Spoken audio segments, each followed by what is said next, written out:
The following contains major spoilers for both Supernatural and the Winchesters.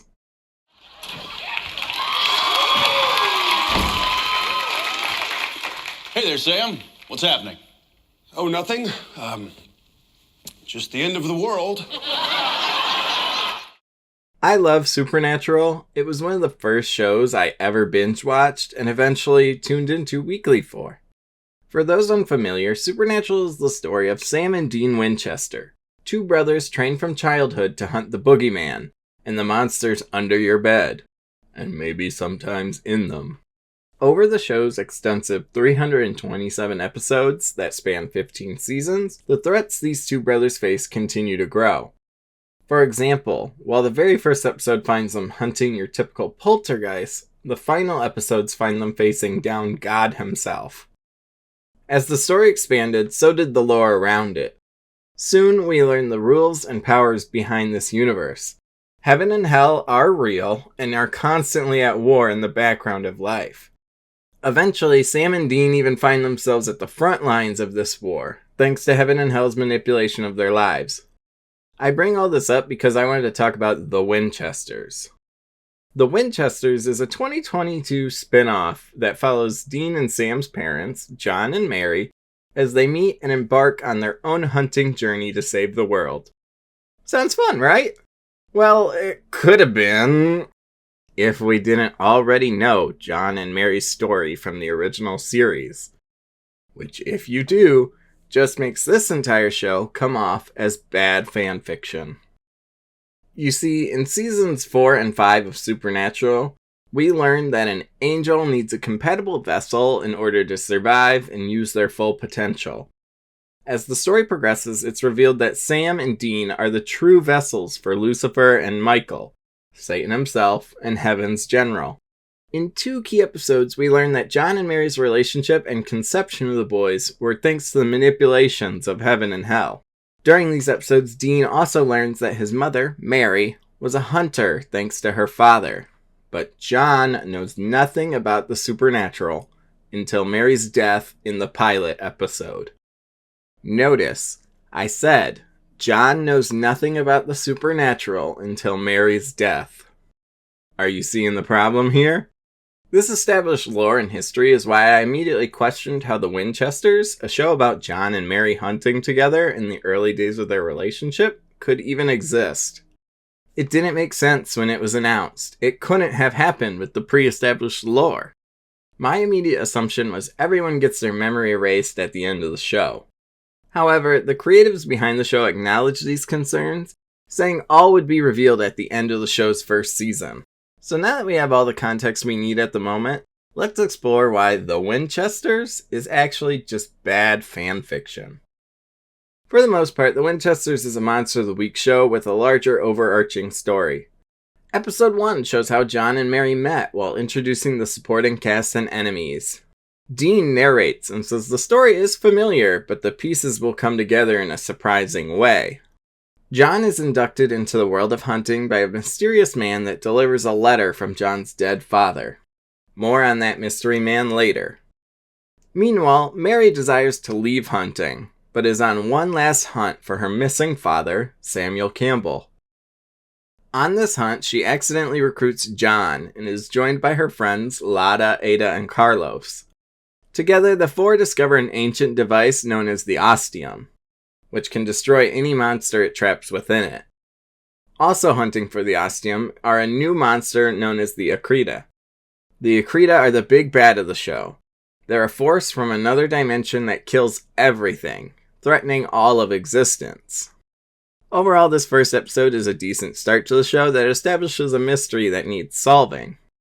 Because of the show's Monster of the Week approach, I'm going to briefly summarize and recap all of the major plot beats from the episodes before we talk about why they do or do not work. Of course, episode 2 opens with the ostium conveniently breaking. Meanwhile, the newly dubbed Monster Club investigates a Colombian hag that's eating the local hippie commune. After which we learn the Akrita are harvesting monster essence for some mysterious reason. In episode 3, we learn while fighting the North Indian boogeyman that the Akrita are attracting these rare monsters to Lawrence for their essence. John and Mary also start to wear thin as characters as they continue to bond over and complain about their dead or missing fathers. Get used to that. Meanwhile, Carlos and Ada learn the Akrita Queen is hidden somewhere on Earth, disguised as a human woman. Episode 4 finds John and Carlos tackling their PTSD from the Vietnam War while facing off against a Roman demigod. Episode 5 is a big episode because that's where we learn the Akrita can mind control their victims and are puppeteering people all over town. But of course then, episode 6 doesn't move the story forward at all. Instead, we encounter an angry spirit that possesses John but is talked down by Lada, who's hiding a secret about her family. Episode 7 is our big mid-season finale, where we see the Monster Club come face to face with the Akrita. John and Mary get the ostium working again. Just in time, too. We learn that the Akrita are a hive mind. Kill the queen, kill them all. How convenient. During this fight, Mary's father is found, but the ostium is destroyed.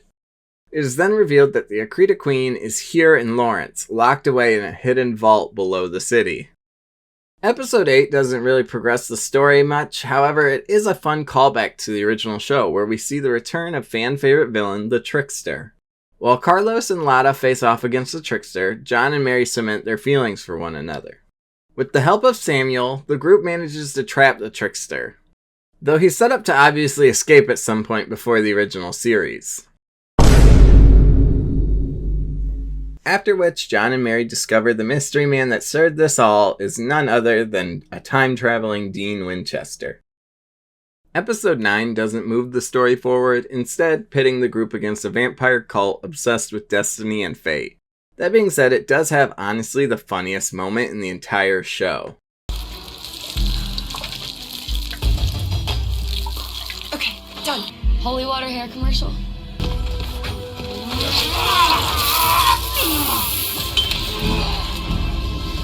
After defeating the vampires, John and Mary's relationship becomes known to the group by the end of the episode. Episode 10 finds Mary applying to college, preparing for her life after hunting, during which a former man of letters arrives, promising to create a toxin that will kill the Akrita.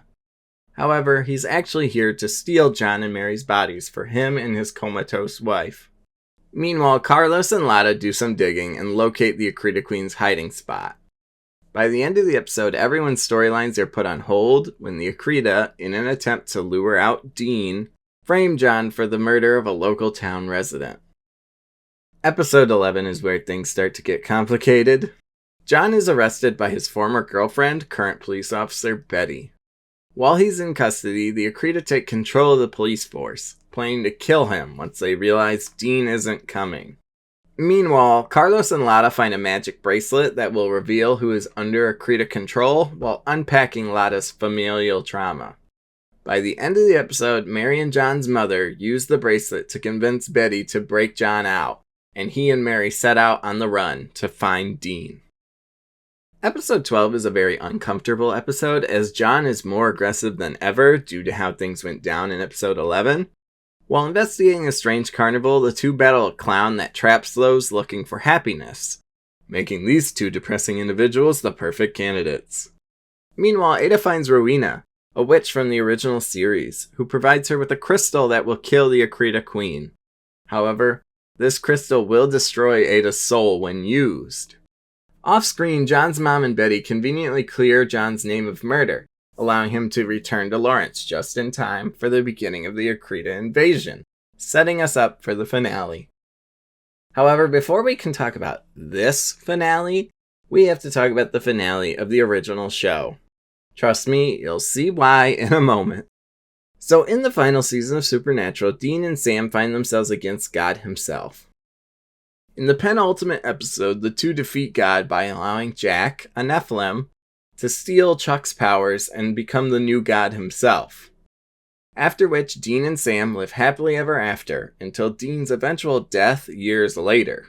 While Dean heads up to heaven, Sam lives a long life with his wife and children. Okay, with that context in mind, let's talk about episode 13, the series finale of the Winchesters. With the Akrita invasion on the horizon, the Monster Club tries to find one last-ditch effort to stop them. They meet with a hunter named Joan, who is revealed to be the Akrita Queen. In a crazy amount of exposition, it's explained that Joan is a former hunter who experimented on herself with monster essence and became queen of the Akrita when she was banished to their dimension by other hunters. A crazy amount of information to dump in the finale. If only it could have somehow been seeded throughout the entire season. You know, kind of like how a TV show works. During this exposition dump, Joan also reveals that she killed Dean, sending him to the Akrita's home dimension, claiming no one would survive that trip. While the rest of the group is busy facing down Joan, Lada is possessed by the Akrita, forcing Ada to sacrifice her soul and use the crystal on Lada to free her. With all hope seeming to be lost, the group rebuild the ostium, hoping to reverse it and use it to bring Dean back from the Akrita dimension. While it doesn't bring Dean back, it does deliver Baby, the Impala. And this is insane. Like, what I'm about to say, I can't believe I'm saying it.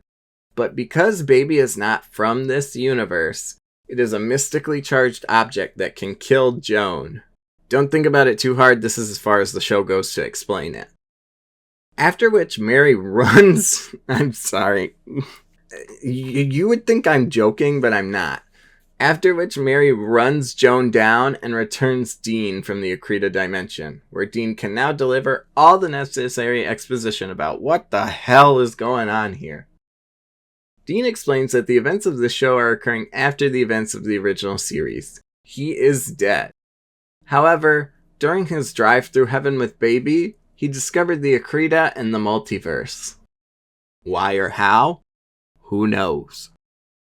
He explains that the Akrita are a final Hail Mary from Chuck to destroy the multiverse. Dean found them and lured them to this universe, not wanting to destroy the universe where Sam is alive and safe. Frankly, a huge dick move if this plan to stop them had failed. You just doomed this universe. Additionally, Dean reveals that the other reason he's been here helping them is that he was looking for a universe where his family got a happy ending, believing this one to be it. In order to secure this happy ending, Dean traveled back in time in this universe, altering the timeline so that John and Mary would meet earlier and be ready for the Akrita, claiming it to be his one last hunt. However, his final hunt doesn't go unnoticed. Soon, Bobby and Jack both arrive to see what Dean has been up to, with Jack first disapproving, but allowing Dean this one happy ending. Jack even provides Dean with the Colt and his journal, which he gives to this version of his parents. The Colt is a magic gun that can kill almost anything, and his journal includes the entire events of the original show, ensuring that John and Mary will be ready to prevent or face anything that comes in the future. Jack then tells Dean, After this, it's time to get around to the "There'll be peace when you are done" part of the song.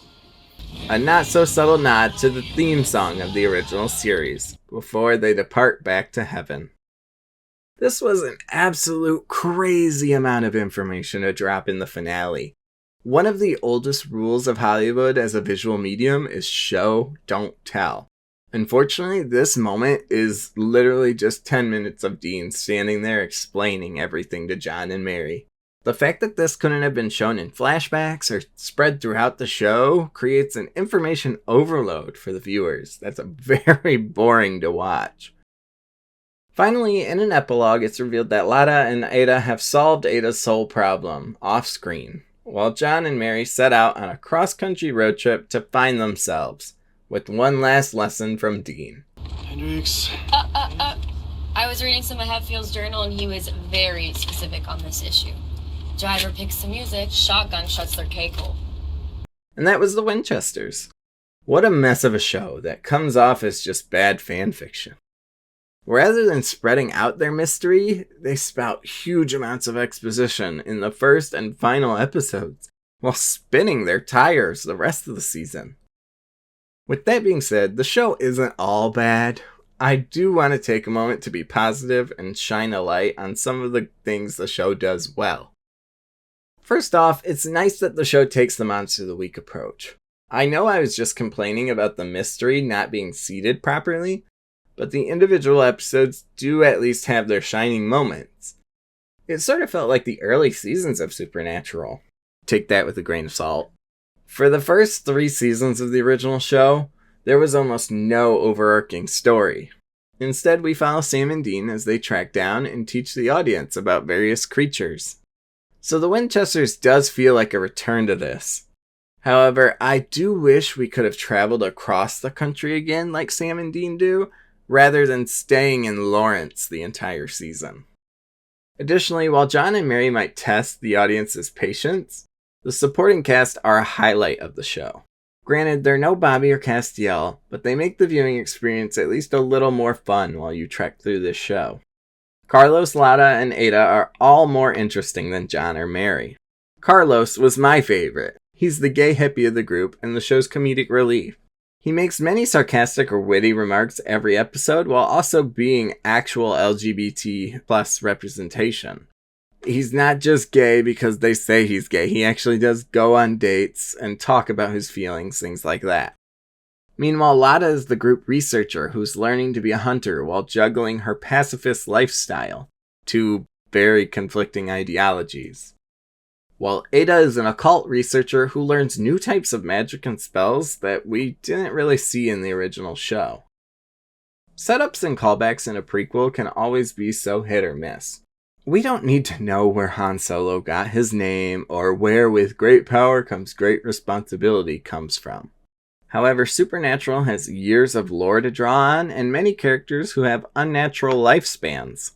So it would make sense for some of them to show up in a prequel show. For example, Mary having her anti-possession bracelet that we saw in the original series is a clear and cool callback. It and the anti-Akrita tattoo also feel like they're supposed to be precursors to the anti-demon possession tattoos we see in the original show. One thing I really liked was the callbacks to early season hunting techniques, like the hunter's funeral or demon possession rules. In early Supernatural, it was established that the vessels of demons could be saved and had to be taken down with non-lethal methods. That was quickly done away with in later seasons, showing no regard for the vessels of the demons.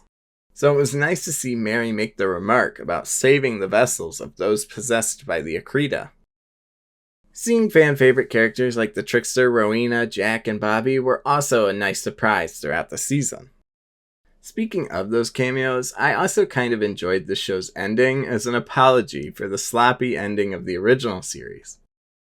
You see, the final season of Supernatural saw many characters meeting gruesome fates that would have been undone by the end of the season. However, the COVID-19 pandemic hit the world by storm and restricted filming and travel, causing the ending to be very lackluster and depressing due to the missing actors and unresolved storylines. Characters like Castiel are just mentioned by name, saying, "Oh, he's over there in heaven."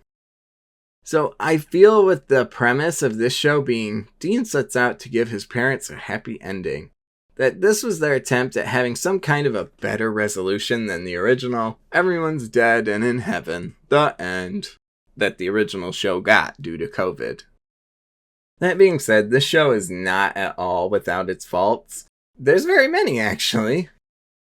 Starting off with our 2 main characters, John and Mary are not very likable. The entire inciting incident of the show is that Mary's father is missing and John is looking into the life of his deceased father who walked out on him. While obviously you can be compassionate about that, it is literally all these 2 talk about for the entire first half of the season. It's really hard to figure out why these 2 fell in love and had 2 children together, when the only thing they ever talk about is their dead or missing dads. The daddy issues do go away, thankfully, halfway through the season when Mary finds her father and John gets to talk to the ghost of his. However, they're replaced with a new issue. John was never a likable character in the original show. He wasn't supposed to be. John Winchester was never a well-balanced or emotionally sound person. He was actually quite abusive to his children in the original show, not allowing them to have a childhood, instead raising them to be hunters. We see some of those red flags and abusive behavior in this show that frankly makes me question why Mary stays. Every episode points out John's anger issues, Something pisses him off at the beginning of the episode, he bottles it up, and then explodes at everyone at the end of Act 2. Apologize, rinse, and repeat every episode. He claims in the later half of the season that his stress is due to the danger Mary is in, but that doesn't excuse his behavior. Watching him rush into every fight, intent on killing everything they come across, and then yelling at Mary about it, makes their relationship very uncomfortable to watch. Girl, get out of there! The show is also full of many uneventful resolutions to conflicts. I understand with the Monster of the Week show we have to resolve every conflict in 43 minutes. However, in the original show, we would see Dean and Sam struggle at first to defeat a monster. Here, the gang just reads a book, identifies the monster, and instantly kills it. One of the show's worst defenses, in my opinion, is when Lotta manages to talk down a vengeful spirit and get it to willingly leave. In the original show, it was established that even a good spirit eventually goes bad, becoming vengeful and needing to be sent on. So to see this one be talked down and told, be nice, felt very uneventful. The entire resolution of the show, while I said it was nice for everyone to get their happy ending, was very unsatisfying. In the lead up to the finale, we're introduced to this crystal that Ada can use to kill the Akrita, but it will destroy her soul using it. In the original show, it was shown that losing your soul leaves you as an empty husk with no personality, so this is a big deal for Ada. Thankfully, Ada uses the crystal, it destroys her soul, and that plot point is immediately resolved off-screen by Lotta discovering a way to regrow it. Very anticlimactic and feels like there was never any real stakes. The Akrita don't get a satisfying ending either. The entire show they are kept way too vague. We're just told that they're these super powerful creatures that destroy reality and will burn the multiverse down. Thankfully, they're just a bunch of little magic cockroaches that don't do much but stand around waiting for their queen to arrive. And don't even get me started on Joan. It is absolutely ridiculous that in the finale, we learn that she's actually a human turned half monster who's the queen of the Akrita. She spouts about how hunters are the superior humans and they can live through the invasion while everyone else will be monster food. She even extends the offer to the Monster Club to join her in the Akrita. All of this comes completely out of nowhere. The entire season, the Akrita have been trying to kill the Monster Club, with no sign of intelligence outside of... Kill him. Ooh, you naughty whackers bonkers. Then, after all that, she's run over by... I'm sorry, I'm never gonna not laugh when I read that line. After all that, she's run over by the car, and that kills all the Akrita, resolving the story enough for Dean to then show up and explain why he's here. Dean's presence in the show feels like a very mixed bag for me as well. The show is originally framed around the narrative of Dean reading his father's journal, which is fine. The show is produced by Jensen Ackles and his wife, so it's no surprise that he's here. And that's all I thought it was going to be, was a framing device. However, his presence and the absence of other supernatural characters like Sam and Castiel comes off as a little weird. I love Jensen Ackles, but it does seem like a bit of self-fulfilling fanfiction to have Dean swoop in, kill all the Akrita, give John and Mary Supernatural the complete series, and leave. I feel we could have easily included Sam or Castiel in this story, especially after seeing the cameos we did get. So that was The Winchesters, a very strange prequel and self-serving fanfiction set in the universe of Supernatural. Or maybe not, thanks to the multiverse. Was it the worst thing I've ever seen? No, but it was certainly one of the craziest things I've watched in a while. The show is only one season, so it's not a huge commitment, but I don't think I would ever recommend someone watch it for themselves. With the death of the CW network, and seemingly the Supernatural franchise, at least currently, this show is an awkward finale. Spend your time watching or revisiting the original show instead. But those are just my thoughts on the Winchesters. Let me know if you watched the show or what you think of the insane storylines in the comments down below. Now that I've finally covered the Winchesters, there's only one more Supernatural spin-off to discuss. If you want to be here for that video, don't forget to like, subscribe, and hit the bell so you know when the next one's coming. Thank you for watching, and I'll see you in the next one.